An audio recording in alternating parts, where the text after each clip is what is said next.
Okay, so good morning everyone. My name is Matteo Vincenzi and I'm a researcher at Equadrat. And the seminar I'm going to give you today is about efficient mechanisms for sharing in the context of 5G next generation networks for achieving the requirements foreseen for the next generation's networks while trying to improve operators' profits. So I will start by briefly introducing the context of next generation networks, which are the related requirements and challenges. And then I will describe different ways, different approaches for, as I said, achieving the foreseen requirements while improving operators' profits, both in single operator case and then in multi-operator case. So in the first case, we'll mainly talk about heterogeneous networks and network optimization. And in the second one, about network sharing and how these can be exploited also for introducing new business models. And finally, I will talk also about my personal contribution in this context, so which is the scenario and the system model I consider and some results. So the context mainly is that where European Union is pushing right now towards the reduction of the digital divide by 2020. So this means distributing mobile broadband access all over Europe. And at the same time, as we well know, the number of data subscribers is rapidly increasing, and we have new and faster devices entering the market, which are able to sustain bandwidth-greedy application with strict requirements in terms of latencies as well. And also we have new kind of applications like machine-to-machine. So in total, we have an explosion of the mobile data traffic and a differentiation among the different services we want to let coexist in this new next generation network. So summarizing, the requirements are high capacity, low latency, and scalability and adaptability of the network. And which are the related challenges? Mainly, first, the spectrum, as we well know, is a scarce resource, so it's limited, and we cannot improve capacity by extending the bandwidth as much as we want. So we need to find some other alternative option. And second, the challenge for the operator is that, as we can see in these lines, okay, we have in pink here the traffic increase, and we will expect a comparable increase in power consumption, in the costs of the operator. But then we see that users are getting used to pay flat tariffs. So for broadband access, they're not willing to pay much. And so, as we can imagine here, there is a gap between the revenue of the operators and their costs. So, as it's written here, the revenues don't increase accordingly to the traffic, and so new business models, new approaches have to be found for give incentives to the operators in order to deploy these next generation networks, because how it is going right now, they don't have interest in doing that. So in case of single operators, the direction we can follow for extending capacity are using spectrum efficient technologies like massive MIMO or coordinating multi-point transmissions or extend the spectrum. But as we say, we are not interested in these two ways. We will focus on dense networks, and in particular on heterogeneous networks.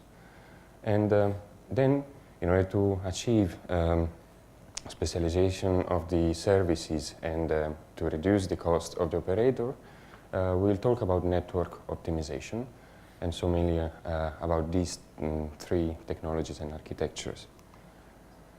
So starting from heterogeneous networks are network where coexist two layers, one of macro cells, which are the traditional LTE E-Node Bs, the one we are used to see up to now. And then we have a small cell coexisting in the same area, which are high data rate, small coverage base station, and simpler, and therefore cheaper.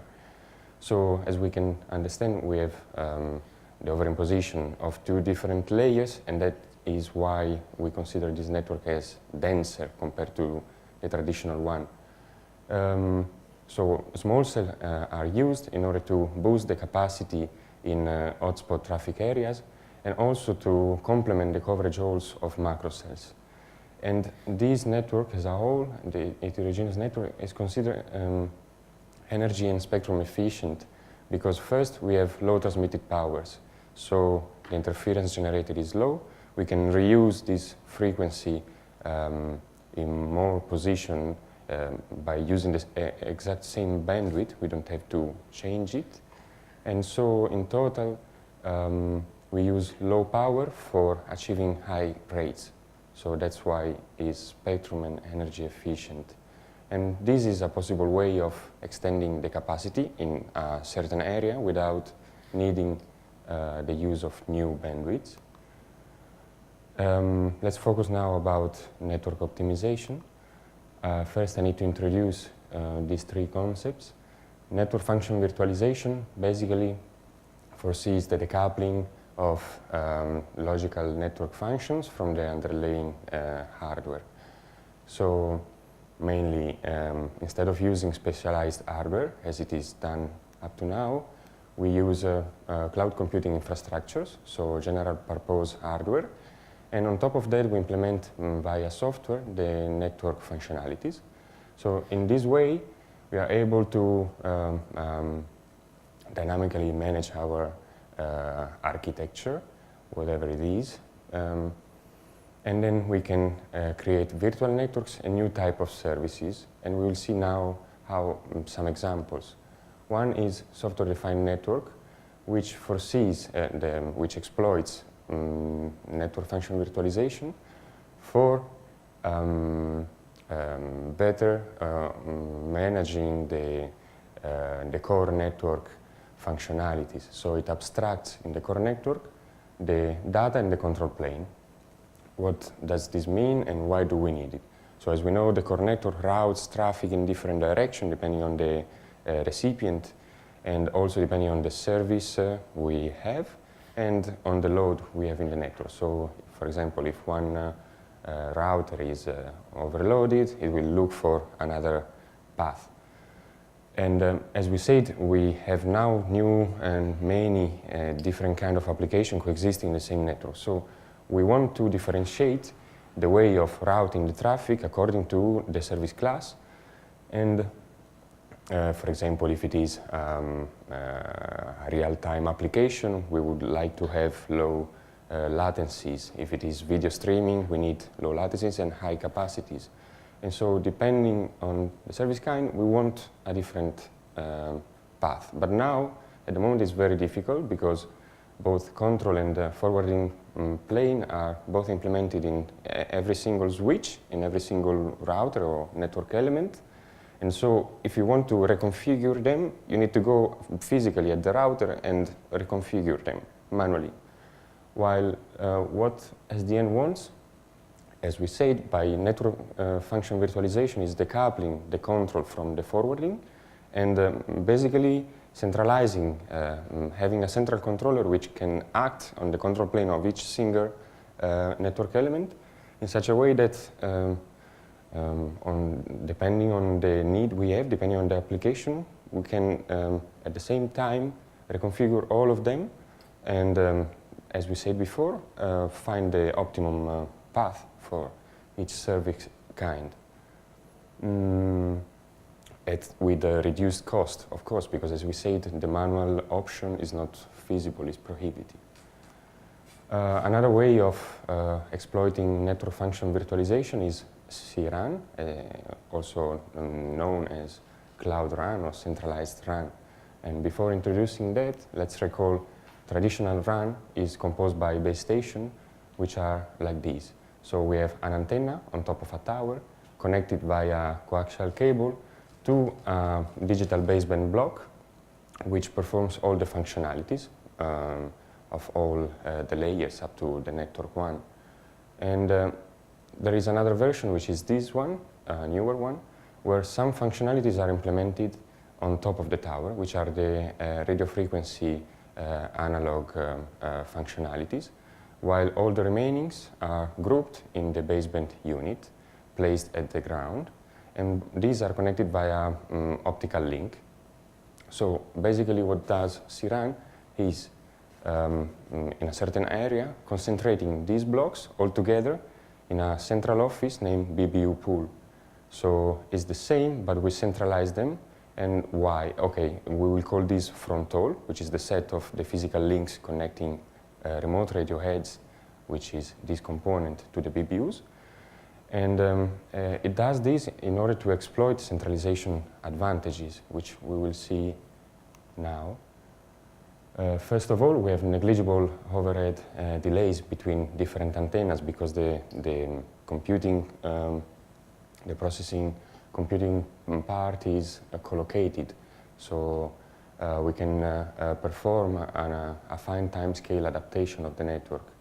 Then we can jointly and adaptably perform network management of different small cells in a very easy way, since they are collocated the BBUs, and so load balancing, interference management, and mobility management is much simpler in this case.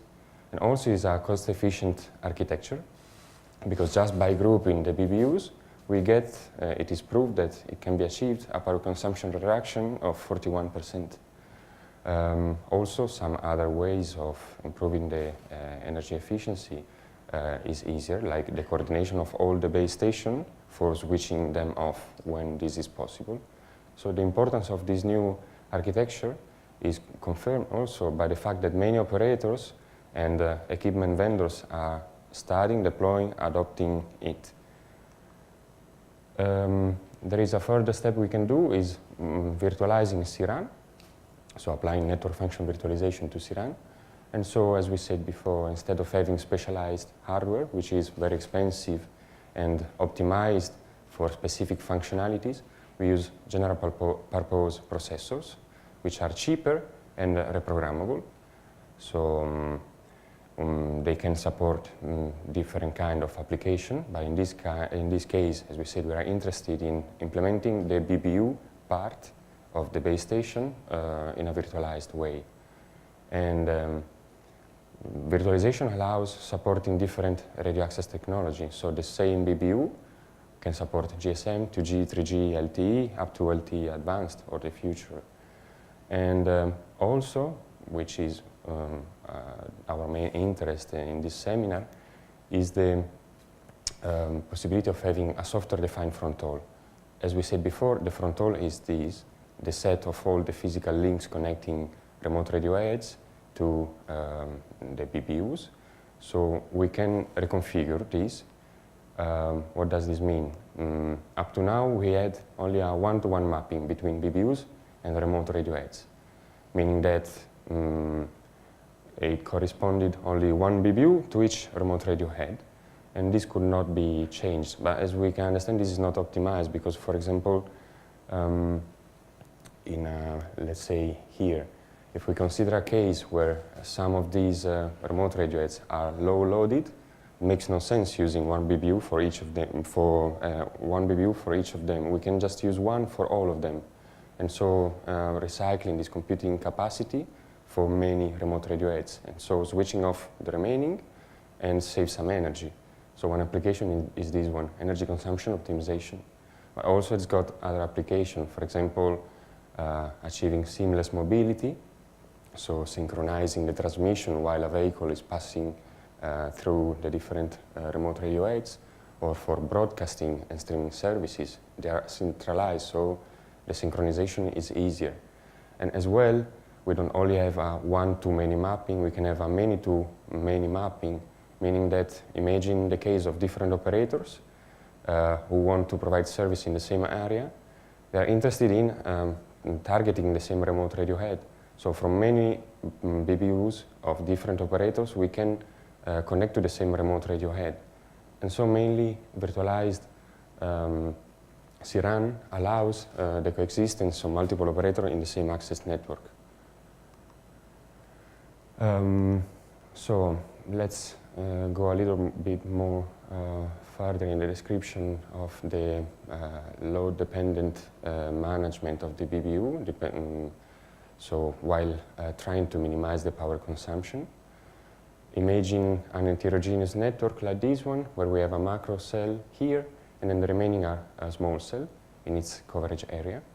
And here we have the BBU-pool connected to the remote radio edge through a switch, which, depending on the configuration, the mapping we have, will connect different BBUs, these ones, to different remote radio edges. This is what we called the one-to-one mapping, so they are all active.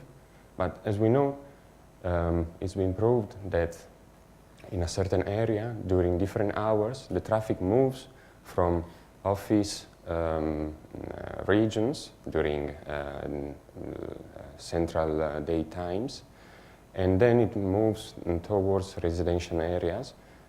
When people goes back from work, goes home, there will be a higher concentration of traffic in those regions. So why not exploiting this traffic variation in order to adapt the BBU pool usage and reduce the power consumption? So passing from this configuration to a one-to-many mapping. When we are here, actually we just need one BBU, while we don't need to keep them all active. So we can step in this configuration. While in this one, okay, we might need to have all them active and use a one-to-one mapping. In order to let you understand why this is necessary for small cells, this is a simulation of the power consumption of the remote radio head part and of the BBU components. So they both have a component related to overhead and the other one related to the actual number of physical resource blocks used by users, so by the resources, by the traffic we have in that small cell. As we see, remote radio heads are quite stable. They don't change a lot depending on the traffic, while BBUs, they do, and this component is dominant when compared to remote radio heads. So we do need to do some optimization here, because otherwise we have exaggerated power consumptions. And so this is an example, according to the traffic variation we showed before. This can be the difference in number of BBUs active, and so power consumption, when we have all active, so a static power consumption, but with a huge waste, because actually we can follow this trend. And we can do it by, instead of allocating one BBU for each remote radio head, grouping them together. So these two are served by the same BBU. These three remote radio heads are served by the same BBU. And this depends on the load they have at the moment in their area. So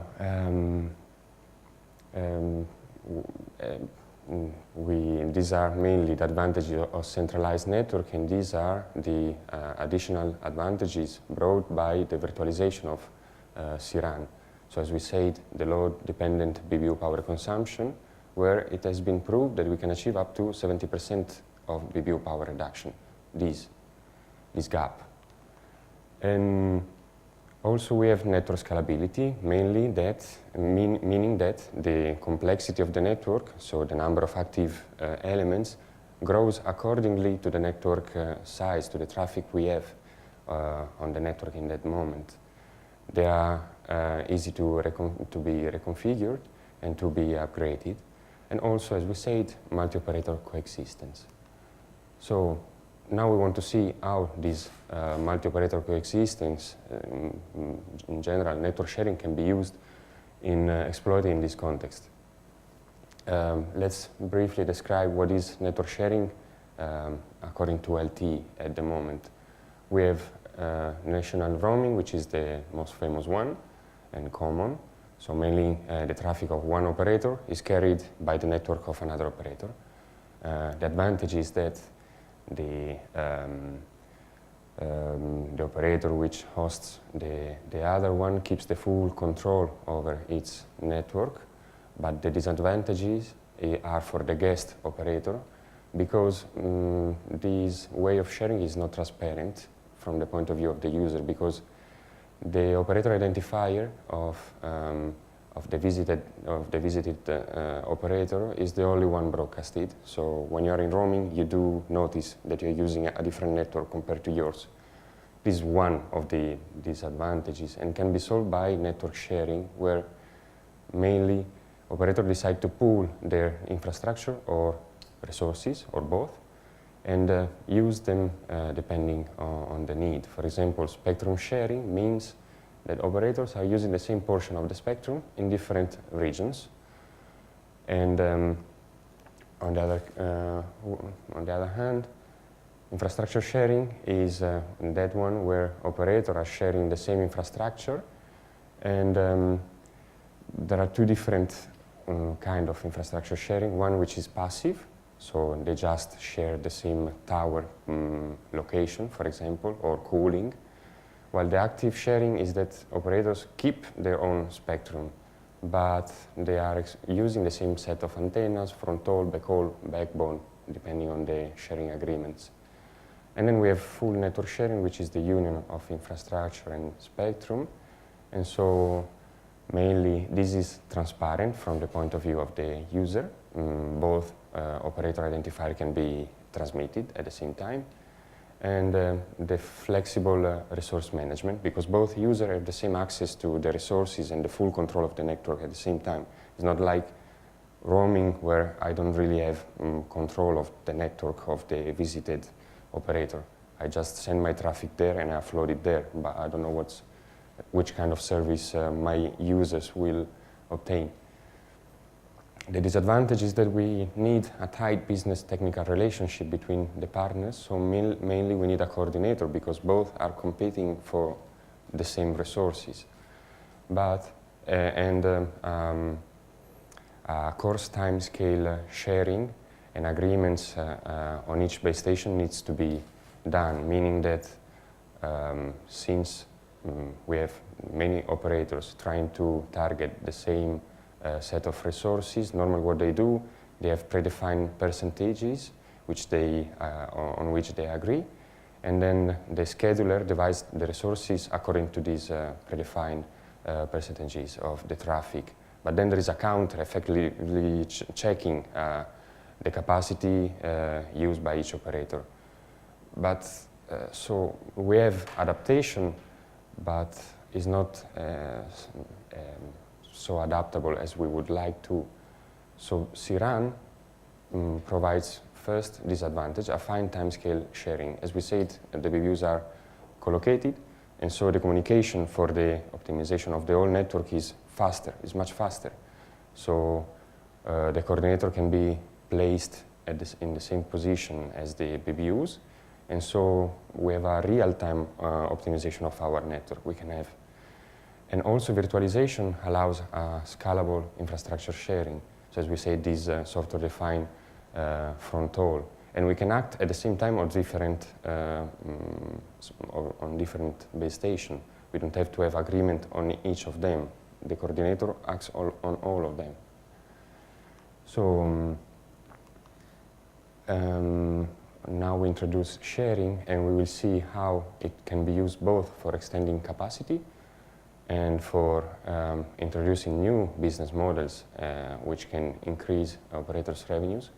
And then, we still suppose that operators are using a CRAN architecture, and so they can still perform cooperative optimization of the network in order to improve the service quality and reduce the cost, as we saw before.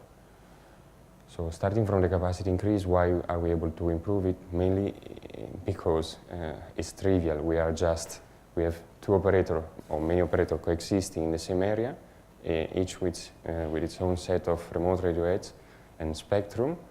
What they do, they decide to share, so the coverage is extended, and also the capacity, because we have a larger bandwidth available. So we are extending spatially the spectrum resources. So we have a further step in the making more efficient our network from a spectrum utilization point of view.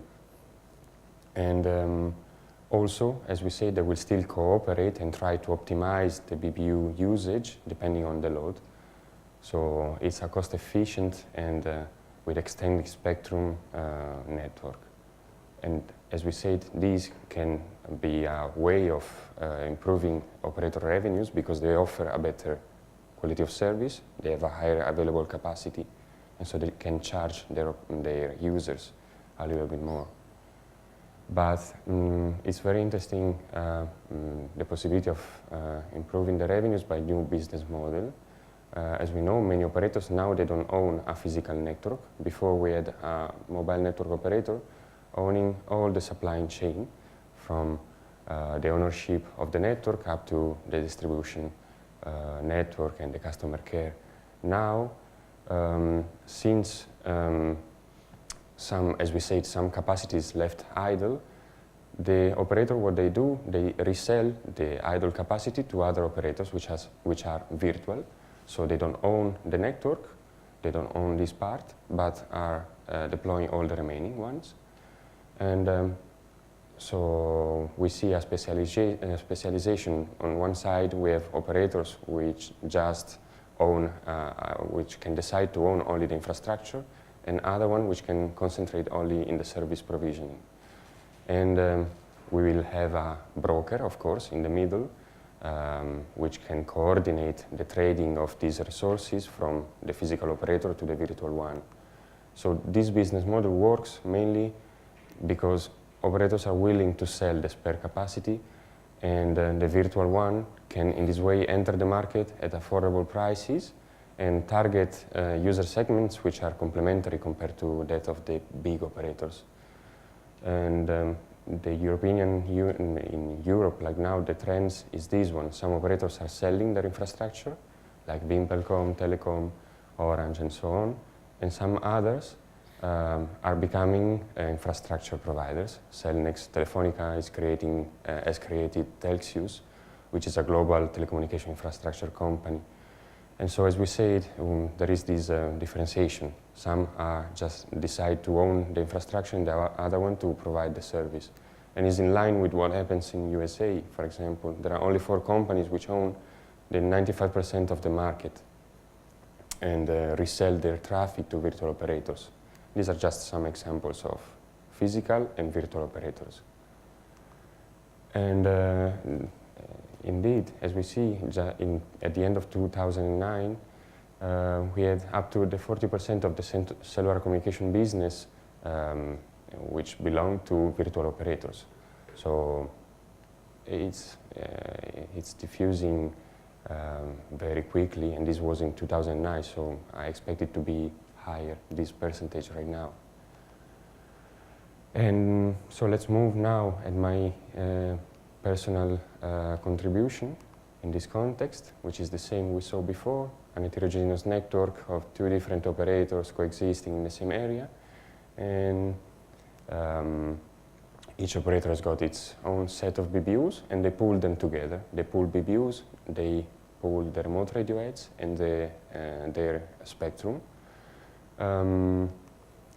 So what I studied, as we said, sharing can be convenient for improving the capacity and so the revenues, but it's not, we need to check under which condition there is a convenience. Perhaps in some cases, working alone can be more convenient for some operators, depending on their capacity, on the market share. And so I provided a novel scheme based on coalitional game theory, which provides the rules for understanding when this cooperation is profitable for operators. And mainly I studied 2 scenarios. One where, and I studied a case of 3 operators. So in one case, the 3 operators have the same bandwidth, and they have the same market share. So 1/3 of the overall number of users in a certain area. But in the other case, they have different market share, and this one, and a bandwidth which is proportional to the market share. So I have more users, I will have to buy a licensed spectrum which let me use a higher bandwidth. So in the system model I consider, I suppose that each operator deployed an heterogeneous network in order to offload a minimum number of users from the macro cell layer to the small cell layer, and also in order to guarantee a minimum rate. And the revenue they charge, the revenue of the operator basically comes from a flat tariff per user, which the operator charge for the guaranteed rate. So an amount of euros per megabit per second per month, which user have to pay. And so the revenue, of course, depends on the number of users they have in the network, on the market share. And the cost for operator would be proportional to the power consumed by a constant, which is the price of electricity. And as a solution, as a fair solution, I consider the market share, meaning that operator by cooperating, working together, they will have a value of the coalition which has to be redistributed among the operators. So there are different ways of redistributing this value. As we said, the revenue for each operator depends on the user they have. But how do we split the cost of running a shared network? So I decided to split the cost according to the market share. So proportionally to the number of users they have in the network. The possible coalitions are these one. As we said, we have 3 operators, so they can decide to work alone, or 2 can cooperate and form a sub-coalition, and the remaining 1 work alone, or they can form the grand coalition, so all work together. In these figures, mainly we represent for the 2 scenarios. This is scenario A, where operator have a uniform market share. In the x-axis, we have the tariff charged to the user. And here we see the value of the coalition for all the possible coalition we describe here. So this is operator 1 working alone, operator 2 and 3 working alone, and then we have sub-coalition of operator 1 with 2, 1 with 3, and they stay here. And then we have the grand coalition. So what can we understand from these figures? Sub-coalition always provide a better profits than a single operator case, because these revenues stays always above the other ones. And why? Mainly because, as we said, we can use higher capacities, because they are mainly pooling their infrastructure and spectrum. And in this case, the cost increase due to sharing is proved to be negligible. So that's why it's always better than working alone. While for the grand coalition, we see that this becomes convenient only starting from a certain tariff. And this can be justified by remembering that, as I said, we decide to redistribute the cost according to the market share. So the biggest operator will have to pay for the biggest part of the cost. And we have an increment of the cost by cooperating. And so for the biggest operator, it's profitable only when this tariff can pay back the increased cost of the shared network.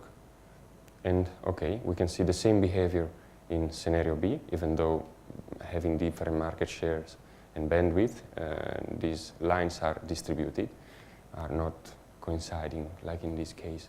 By the way, okay, it's true that we have to respect a minimum tariff, but as we can see, grand coalition provides the higher profits to operators. Here in these figures, I'm representing the cost allocations between operators. So what I said before, the way of redistributing the cost of the shared radio access network among operators. So these are the possible percentages of the total cost which operator 1 is willing to pay, and this about operator 2, and the one of operator 3 is just 1 minus the sum of these two. What does this mean? we represent with gray color the grand coalition stable cost allocation, meaning that these are the combination of the cost redistribution among the operators, which allow us to have a better profit for each operator, such that none of the operators is willing to work alone. Is preferable for all the operators being together and forming the grand coalition. They will have a higher profit. And as we can see, this set of stable cost allocation of the grand coalition enlarges with increasing tariffs, of course. We're increasing the tariffs, so they have different degrees of freedom of deciding on how to share the costs. We have some extreme cases where, for example, one operator cannot pay anything and the other two will pay for this third operator. Like this case, operator 2, cost redistribution 0. This means the operator 1 and 3 will pay for the whole network. This is because we have higher tariffs, and so considering that this operator is the smallest one, its contribution to the increased cost is minor. And then we represent with the star the fair solution, which we say to be the market share cost allocation. As we can see, it always belongs to this set of cost allocations and coincides with it when the tariffs is very low. Okay, we proved that grand coalition can provide profit gains always above 98%. So this way we can achieve great advantages for all the operators while cooperating. So it's an incentive for operators to have better profits and trying to improve the service quality in order to go closer to the requirements of next generation networks. That's all. Thanks for your attention. I don't know if you have any questions.